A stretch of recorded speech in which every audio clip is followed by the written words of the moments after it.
Some rowdy punks on the bus refuse to pay their fare and threaten that the bus isn't moving. Since another passenger was in a rush, he decides to pay the fare for the group. The man warns them that their behavior affects everyone on the bus. It is unfair to honest folks if you all refuse to pay the bus fare. But this well-meaning advice backfired, fueling their rage, and one punk reaches for a sharp knife to fight him. Who we are. He pulls his gun, warning that backing down is their lucky moment. The punks back down for now. After getting off, they aren't grateful at all and proceed to provoke him further. Thanks for the ticket, sir.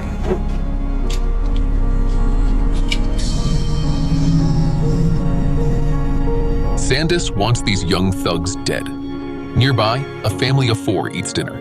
Nobody expects the disaster that will hit them. The meal is their last. Their mood breaks as the bell rings, and the dad gets up to open it.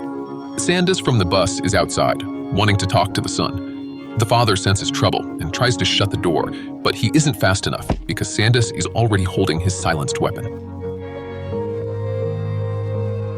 Armed with a silencer, he enters. The son tries to argue, but Sandus isn't here to talk. He fires, hitting his knee. Suddenly, the family realizes that they are in grave danger. He has the girl gather up everyone's phones. He sits down and asks if they know why he's here. But first, we need to look back. Months ago, this boy and his 6 accomplices brutally gang-raped a helpless 14-year-old girl. It is infuriating that they walked away free because the court handed down an outrageous acquittal. Under questioning, the father pleads that young people make mistakes. He's young. We don't know nothing. The boy claims it was all consensual, and the girl just changed her mind later. Sandus exposes his lie. You dragged the girl into the park, hiding in the bushes, covering her mouth. He let his friends assault her, and she barely escaped by crawling away on her hands and feet. They were acquitted, yet she remains terrified of them every day. As the lies fall apart, the boy cries and begs for his life. He claims he's been in therapy and has changed. The boy isn't sorry. He's just scared of dying. Chilling. All are complicit. The elder daughter was present that day. She witnessed the whole assault, but she later posted online that the victim was dressed for it and truly deserved to be raped. She believes revealing clothes provoke men. Sandus asks the father if this is what he teaches his kids. The father uses Quranic values for a shield. Sandus bluntly says that true locals would never leave their home because of a war. Instead, people clinging to old, twisted dogmas are flooding Europe and forcing their values on everyone. He makes the boy call all the accomplices. He refuses out of loyalty, so Sandus raises his gun and cocks it. Under threat, he calls all to his home right away. Minutes later, the doorbell rings loudly. What's wrong? What the fuck happened? What's wrong? Facing.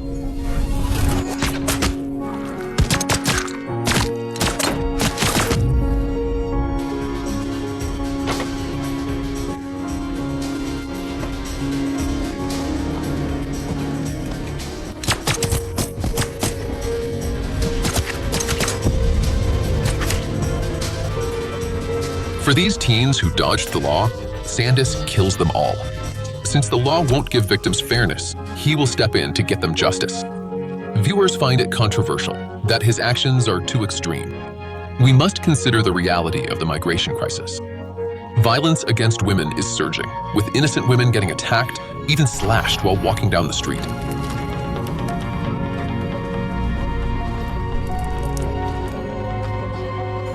The government chases votes, opening immigration, and despite endless victim reports, they do nothing to help. People feel abandoned, leading to pent-up frustration.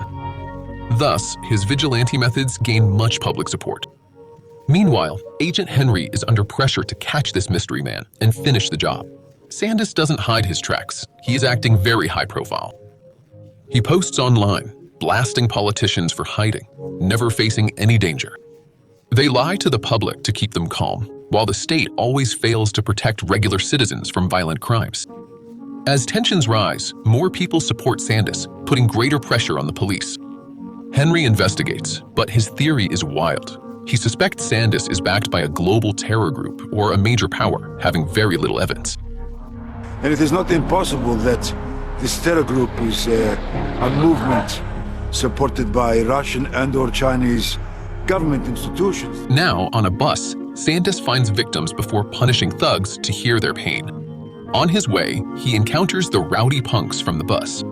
He then heads to the hospital to see a victim. Alicia is paralyzed by migrant assault. She cannot care for herself. Sandis asks her wish. Alicia thinks he's an officer, hoping the attackers will go to prison. But Sandis breaks that dream, explaining that the long legal process is nothing but a huge trap. She must go to court, opening wounds and retelling her trauma. Defense lawyers twist facts. If you win, sentencing is luck. High legal fees and years of waiting are soul-crushing, enough to break anyone down. Alicia listens in pain, knowing Sandis is right. The victim's despair is branded on his heart, and he is determined to make the villains pay a heavy price. Soon, the gang members who harmed Alicia cruise down the street in luxury cars.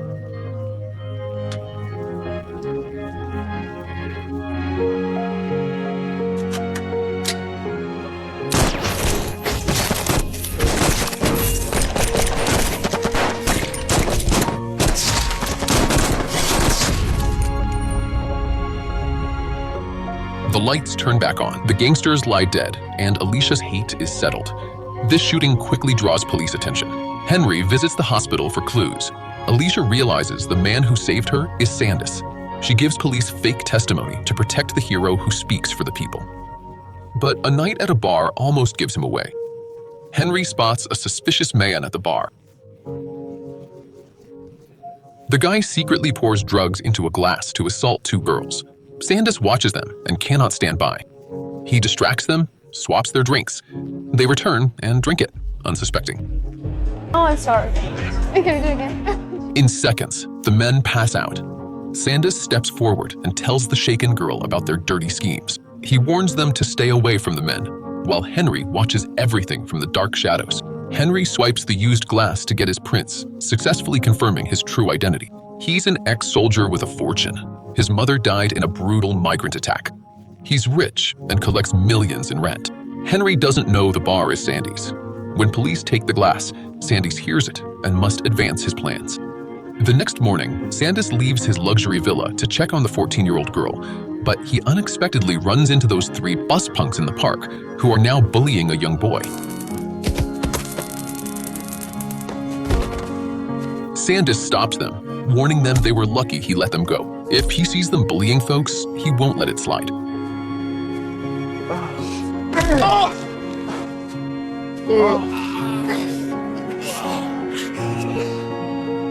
After the thugs, Sandis visits the 14-year-old girl who was gang raped. He took out the 7 attackers, but it's not enough to resolve her grievances. Behind each criminal is a power protecting them. The judge is a key link he must break. Sandis poses as a cop to meet him with fake clues. He catches the judge off guard, injecting him in the neck. The drug leaves the judge limp, yet he remains fully awake. The law should protect the weak, but this judge uses the law to shield the abusers. Sandis takes the judge out, confronting him with brutal details of the 14-year-old's rape case. The judge claimed they needed help to integrate. He declares them innocent, claiming the abusers are also victims of the system, and prison would just ruin their lives. This logic is backwards. The attackers caused truly irreparable harm. The judge justifies the crime, acting as a true accomplice. He pours alcohol on him and ends it.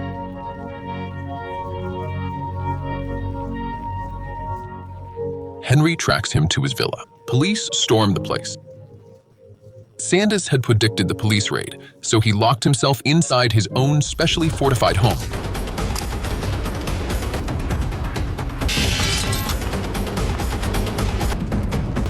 SWAT breaks in, guns at Sandis, and tells him, surrender.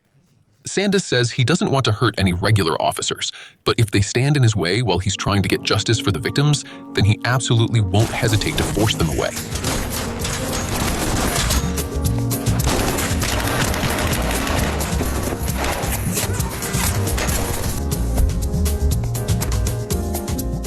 They get decimated.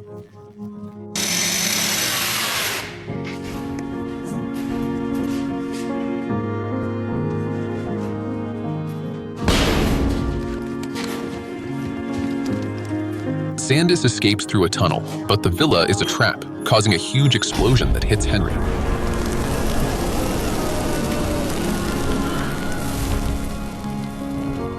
it was a trap, and Henry's hurt. Days later, Henry survives in the hospital. His team passes him a call from the prosecutor's office. Sandis is on the line. He tells Henry to warn the government that all people won't accept this unstable control. Henry is powerless. He sees social issues, but as law, he must uphold the order. Henry condemns Sandys for the violence. Sandys argues that people never accepted this chaotic situation. Extremists and the left ruin society's balance. If things continue, there are two choices. The government changes, or people take back their control. After saying that, he hangs up. The victim sees the attackers get punished. It is the justice she has waited for. Afterward, Sandis posts videos online, calling on all the people to take back their own rights.